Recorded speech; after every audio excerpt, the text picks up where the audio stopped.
1.5 महीने में आज भी मैं अपनी पत्नी की लाश पकड़ा हूँ, एक कदम आगे नहीं चला। क्या करा 1.5 महीने से आपने? डीएम मैडम आपको फोन कर दिया, आप आइए, किसकी जिम्मेदारी है, कौन जिम्मेदारी लेगा? दोस्तों, ये वीडियो सरकारी सिस्टम को झकझोर देने वाला है। 1.5 महीने बाद भी ना कोई जांच होती है, ना कोई कार्रवाई होती है और भाकियों के नेता अपनी पत्नी की मौत के लिए इंसाफ की मांग करते नजर आते हैं। बीच मीटिंग में अधिकारियों पर वो भड़क जाते हैं, साफ साफ इस बात को कहते हैं कि 1.5 महीने में ना कोई जांच की है आप लोगों ने, ना कुछ किया है, सिर्फ फोन किए हैं इधर से उधर, लेकिन जमीन पर कोई काम नहीं हुआ। दरअसल जिनकी आपने अभी बात सुनी, जिनका वीडियो देखा, ये भारतीय किसान यूनियन के महासचिव प्रदीप धामा है। प्रदीप धामा की पत्नी को 1.5 महीने पहले एक सांप ने काट लिया था। वो आनन फानन में उन्हें अस्पताल लेकर पहुंचते हैं, लेकिन आरोप लगाया जा रहा है कि अस्पताल में इंजेक्शन की ओवरडोज की वजह से उनकी पत्नी की मौत हो गई। इसकी शिकायत भी वो करते हैं, लेकिन 1.5 महीने बाद भी ना कोई कार्रवाई होती है और ना ही किसी तरह की जांच की शुरुआत होती है। और इसी वजह से वो इस बात पर काफी ज्यादा भड़क जाते हैं, मीटिंग में अधिकारियों को खूब सुनाते हैं। क्या क्या बात बोलते हैं आप वो भी सुनिए।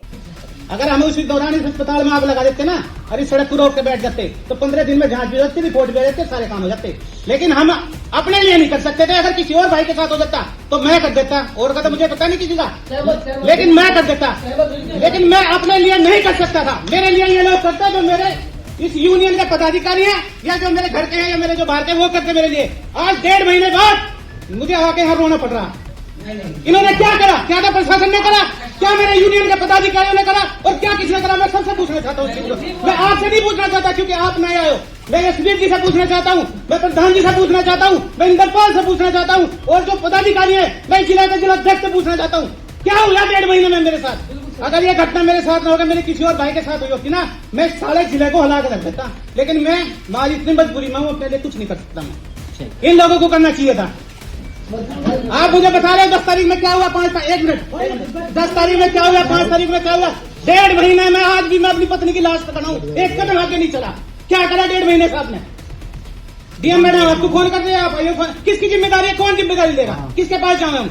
दोस्तों, प्रदीप धामा इंसाफ की मांग करते हुए काफी ज्यादा भड़क जाते हैं और वो साफ इस बात को कहते हैं कि अगर हम अस्पताल में आग लगा देते या फिर लाश को रखकर हंगामा करते, तब 15 दिन के अंदर सारी रिपोर्ट हो जाती, सारी जांच होती, सारी कार्रवाई होती। लेकिन मैं चुप हूं, मैं कुछ नहीं कह रहा हूं, मैंने सिर्फ आग्रह किया। इस वजह से 1.5 महीने बाद भी ना कोई जांच हुई है, ना किसी तरीके की कार्रवाई हुई है। वो भयंकर भड़कते हुए दिखाई देते हैं और उनका गुस्सा, उनकी नाराजगी, उनका दर्द साफ साफ इस वीडियो में नजर आ रहा है। और यही दिखाता है कि हमारे देश का सिस्टम आखिर कैसा है। जब लोग हंगामा करते हैं किसी चीज को लेकर तो उन पर सवाल उठाए जाते हैं कि आखिर हंगामा क्यों किया जा रहा है। सीधे से जाकर भी चीजें हो सकती हैं, लेकिन सीधे से जाकर चीजें नहीं होती हैं। इसी वजह से लोग अक्सर हंगामा करते हुए दिखाई देते हैं। इस बात को सच साबित करते हुए प्रदीप धामा यहां पर दिखाई दे रहे हैं। उन्होंने साफ इस बात को कहा कि अगर हम हंगामा करते, हम अस्पताल में आग लगा देते तो सारी चीजें तुरंत हो जाती, और अगर उनके यूनियन के किसी और भाई के साथ ऐसा होता तो वो जरूर पूरा जिला हिलाकर रख देते।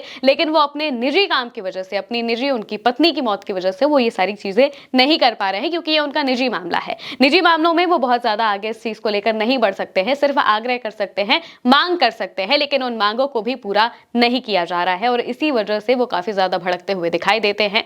1.5 महीने पहले उनकी पत्नी को सांप ने काटा था। इस एक चीज की वजह से वो अस्पताल जाते हैं, लेकिन वहां पर डॉक्टरों की लापरवाही की बात बताई जा रही है। वहां पर कहा जा रहा है कि इंजेक्शन का ओवरडोज दे दिया गया, इस वजह से उनकी पत्नी की मौत हो जाती है। लेकिन फिर भी 1.5 महीने बाद तक भी ना किसी तरीके की जांच होती है, ना किसी तरीके की कार्रवाई होती है। जाहिर सी बात है कि अगर अस्पताल में इस तरह की लापरवाही होगी तो और जानों पर भी बन आएगी, लेकिन इसका ख्याल शायद सिस्टम को अभी तक नहीं है और इसी वजह से ये सारी चीजें इतनी स्मूथली, इतने आराम से चलती हुई दिखाई दे रही हैं। ना कोई कार्रवाई होती है, ना कोई जांच होती है, और जब कोई भड़कता है तो उल्टा उसी पर इल्जाम लगाए जाते हैं कि आखिर वो भड़क क्यों रहा है।